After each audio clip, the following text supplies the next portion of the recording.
기도하시겠습니다. 거룩하신 하나님 아버지, 오늘은 고난주간 두 번째 날 주님 앞에 저희들이 헌신하며 예배합니다. 하나님, 그리스도의 고난을 생각할 때, 그리스도의 고난을 바라보며 눈물 흘릴 때 주께서 저희에게 말씀하여 주셨습니다. 그 눈물을 너희와 너희의 자녀를 위하여 울라 하셨습니다. 하나님, 그 말씀을 따랐던 많은 이들이 그리스도 안에 복을 얻었으며 그 눈물의 의미를 알았습니다. 하나님, 오늘 저희들도 그 눈물의 의미를 깨닫게 하여 주옵소서.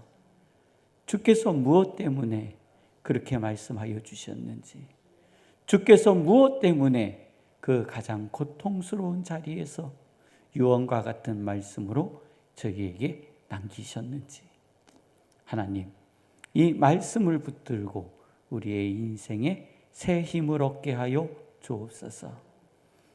하나님, 오늘의 대한민국을 봅니다. 하나님, 앞서 갔던 선진국들이 걸어갔던 그 길을 대한민국도 동일하게 걸어가고 있습니다. 그 나라의 교회들이 걸어갔던 길을 하나님 아버지, 우리도 걸어가고 있습니다. 하나님, 이제 우리에게 길을 열어 주시옵소서. 우리의 다음 세대를 세우는 하나님 아버지 믿음과 능력과 행함을 보게 하시고 알게 하여 주옵소서. 그들의 무너짐을 보고 우리도 어쩔 수 없다 주저앉는 것이 아니라 하나님 아버지여, 아버지께서 우리에게 원하시는 그것을 찾아 행하게 하여 주시고, 이 땅에 하나님 아버지 또한 중앙교회 젊은이들로 가득하게 하여 주옵소서. 하나님, 이 땅이 중앙교회를 통하여 새롭게 되어지게 하여 주시고, 중앙교회를 통하여 정화되게 하여 주시며, 중앙교회를 통하여 하나님의 거룩한 빛이 온 세상에 나타나지게 하여 주옵소서. 이 모든 은혜가 저희 안에 임한 것에 감사드리며 예수님의 이름으로 기도드립니다. 아멘. 오늘 하나님께서 저에게 허락하여 주시는 말씀은 창세기 20장 13절 말씀입니다.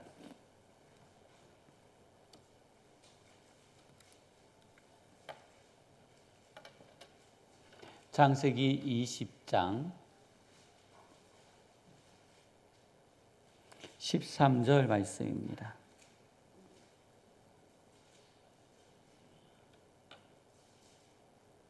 우리 함께 봉독하도록 하시겠습니다.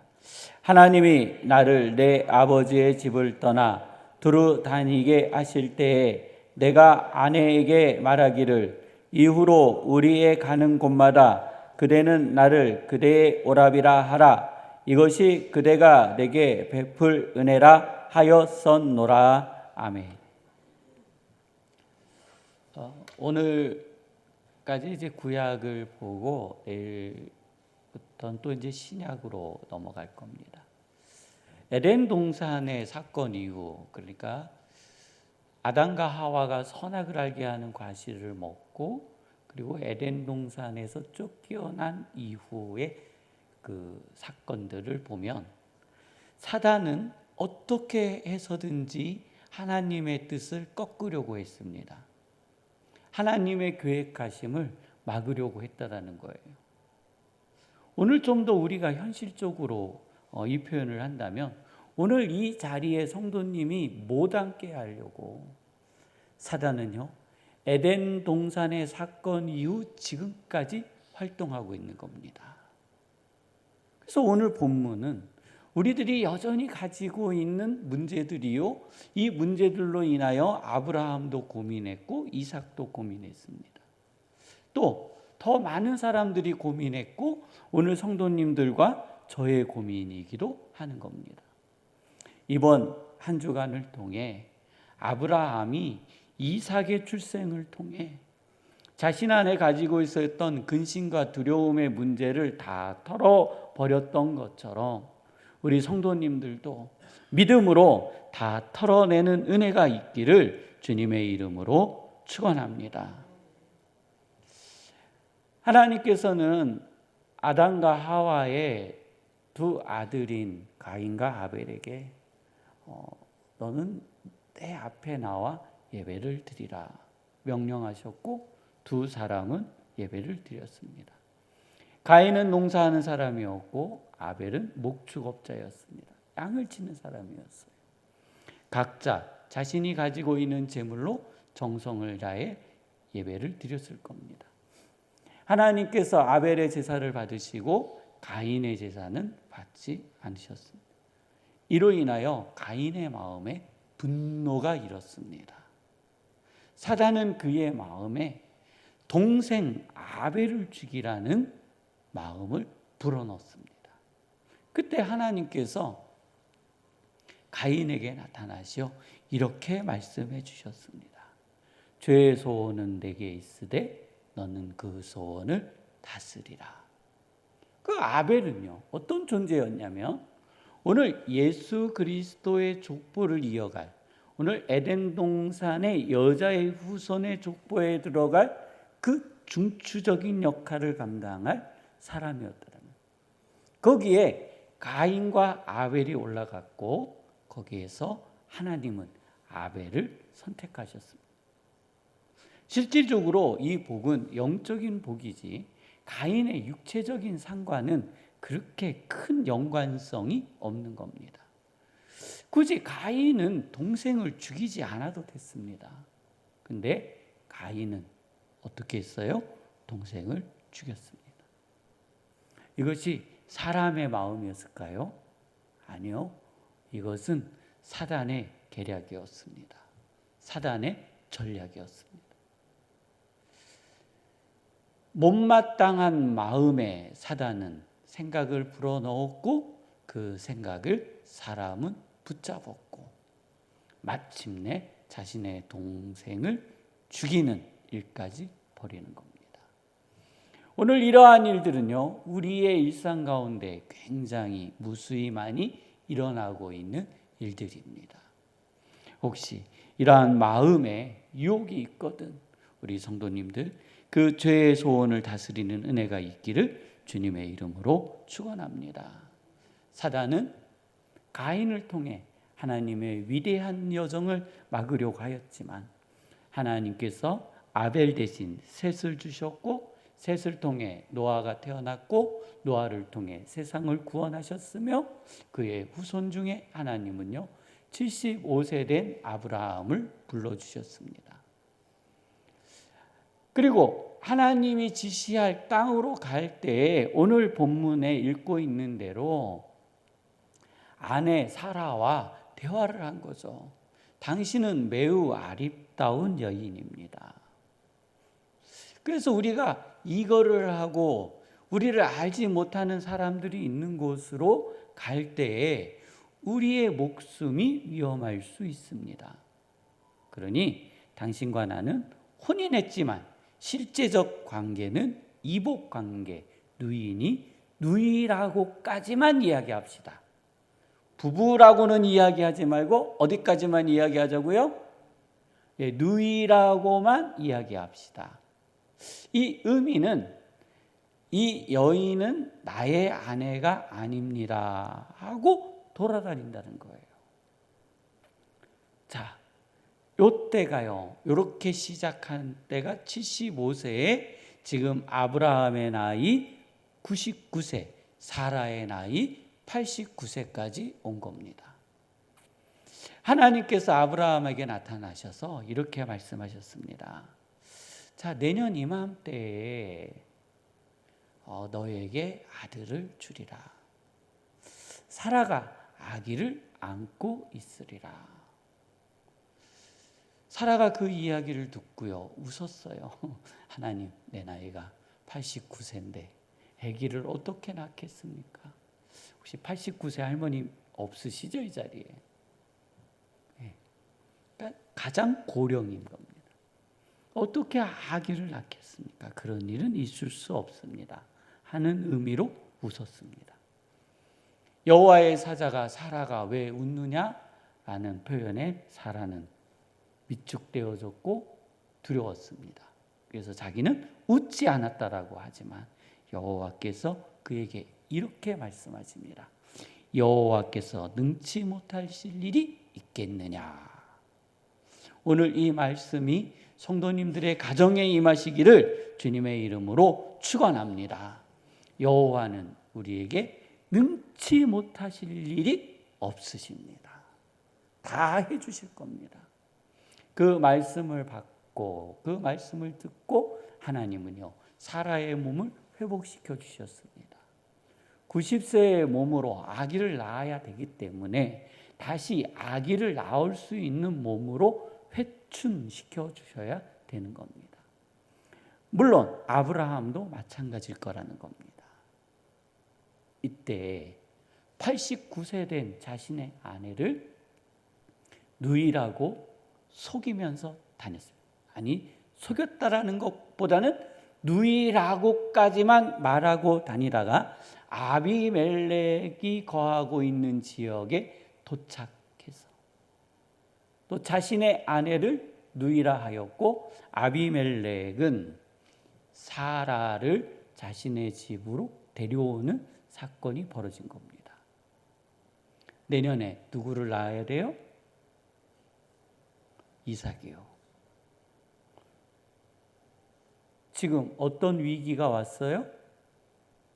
하나님의 위대하신 여정, 25년 동안 계획했던 하나님의 계획하심이 깨지는 겁니다. 우리들이 창세기를 천천히 보아올 때는 기독론적 관점에서 보지 않았기 때문에 그렇게 이 부분을 그렇게 심각하게 다루지 않았습니다. 그런데 처음이요 마지막이신 알파요 오메가요이신 구원론적 관점에서는 우리의 구원이 흔들리는 사건인 겁니다. 이삭이 태어나야 되는데 아비멜렉의 씨가 태어나면 안 되는 겁니다. 사단은요 하나님의 부르심을 받은 아브라함에게 근심과 두려움의 마음을 남겨놓았습니다. 그래서 그는 하나님의 보호하심 아래에 있었지만 그의 심령 안에는 근심과 두려움으로 가득했다라는 겁니다. 이것 때문에 우리들이 천국을 가거나 지옥을 가는 문제는 아니라는 겁니다. 하나님께서도 이 문제를 가지고 아브라함을 책망하시거나 그리고 당신의 계획을 없이 하시거나 그러지는 아니하셨다라는 겁니다. 하나님은 아브라함을 통해 하나님의 언약을 반드시 이루셨습니다. 그런데요, 무엇이 문제냐면 아브라함과 오늘 우리가 가지고 있는 근심의 문제라는 겁니다. 하나님은 이미 우리를 보호하고 계시고 아브라함을 보호하고 계셨지만 아브라함은요 스스로 두려워하였고 하나님의 일을 결국은 막아내는 완수해내지 못하는 가장 큰 위기에 봉착하게 되었다라는 겁니다. 하나님은 이 일을 막으셨고 마침내 아브라함과 사라를 통해 이삭이 태어났습니다. 이삭은 40이 되도록 장가를 안 갔습니다. 그리고 40이 돼서 장가를 갔습니다. 60이 되도록 아기가 안 생기는 겁니다. 그래서 하나님 아버지 앞에 기도합니다. 하나님, 아기가 없습니다. 하나님께서 그러니까 이삭의 나이 60에 아기를 주십니다. 근데 임신하고 나니 아내가 진통하는 거예요. 어떠한 일인지는 모르지만 임신으로 인해서 너무나도 고통스러워요. 그래서 다시 하나님께 나아가서 기도합니다. 하나님, 나의 아내가 임신의 문제로 고통스러워합니다. 어찌해야 합니까? 했을 때 하나님께서 분명히 이삭에게 이렇게 말씀해 주셨습니다. 두 민족이 태에서 싸우는도다. 큰 자가 작은 자를 섬기리라. 다시요. 큰 자가 작은 자를 어떻게 한다고요? 섬기리라. 큰 자가 작은 자를 섬기리라. 아브라함의 하나님, 이삭의 하나님, 에서의 하나님이 아니라 아브라함의 하나님, 이삭의 하나님, 야곱의 하나님이 되어야 하는 겁니다. 하나님은요, 야곱을 통한 계획을 세우셨습니다. 그런데요, 이삭이요, 에서와 야곱이 성장하는 모습을 보면서 마음에 근심이 왔습니다. 이삭도 자신의 아버지와 같이 다니는 곳마다 자신의 아내를 아내라 하지 아니하고 누이라 한 사건들이 성경에 기록되어져 있습니다. 이때는요, 부족 사회예요. 작은 부족들이 가족 단위로 모여서 살고 있어요. 그러니 힘이 있는 부족, 커다란 부족이 작은 부족을 공격하면 죽을 수밖에 없는 거예요. 족장으로서 리더인 이삭은요, 우리의 공동체를, 우리의 부족을 살릴 수 있는 장자로 누구를 선택했어요? 에서를 선택한 거예요. 하나님의 뜻은 야곱에게 있었지만 이삭에게는 에서에게 있었던 겁니다. 그것은요, 이삭 안에 있는 근심의 문제에서 시작된 겁니다.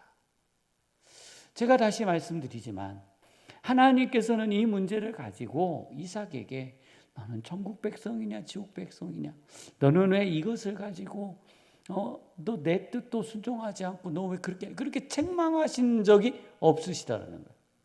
혹시 책망하신 부분이 성경에 있거든, 저한테 한번 가지고 와 보세요. 저는 아무리 봐도 하나님께서 이 문제를 가지고 이삭에게 책망하신 부분이 있다라는 것을 발견하지 못했습니다. 오늘 우리도 마찬가지입니다. 오늘 우리에게 주신 하나님의 위대한 사명이 있을 겁니다. 오늘 성도님들에게 맡겨주신 하나님의 위대한 역사가 있을 겁니다. 근데 이것이 우리의 근심의 문제로 바뀔 수 있다는 거. 우리가 가지고 있는 어떠한 두려움의 문제로 우리가 더 이상 성장하지 못할 수도 있다는 거. 그것이 우리가 그리스도인이냐 아니냐 이것을 결정하는 것이 아니라 내 삶이 얼마나 더 풍요로우냐 빈곤해지느냐의 문제라는 겁니다. 하나님께서는요, 이미 성도님들의 그 모든 문제를 해결하셨음을 믿으시기를 바랍니다. 그래서 오늘 기도하실 때, 하나님, 나는 어떠한 문제를 가지고 근심하고 있습니까? 우리의 근심은요, 우리를 한치도 발전시키지 못합니다. 우리의 가정을 무너뜨리기도 하고, 우리의 직장을 무너뜨리기도 하며, 우리의 삶을 무너뜨리기도 하는 겁니다. 그래서 기도하실 때, 하나님, 나의 근심이 어디로부터 시작되었습니까? 나의 믿음 없음을 하나님 아버지여 보시고, 아브라함이 이삭의 출생을 통해 믿음을 가진 것처럼 하나님, 저에게도 그 믿음을 허락하여 주옵소서. 세상에 위험으로부터 두려워하는 믿음을 갖는 것이 아니라 그 두려움을 이기는 믿음을 갖게 하여 주옵소서 하는 기도가 있기를 원합니다. 예수님께서는 오늘 성도님들이 짊어지고 계신 그 근심과 두려움의 기도 제목도 지시고 골고다 언덕에 오르셨음을 믿으시기를 바랍니다. 가정을 위해서, 일터를 위해서 오늘 주신 말씀을 품고 우리 함께 기도하시다가 주기도문으로 마치시고 자유롭게 돌아가도록 하시겠습니다.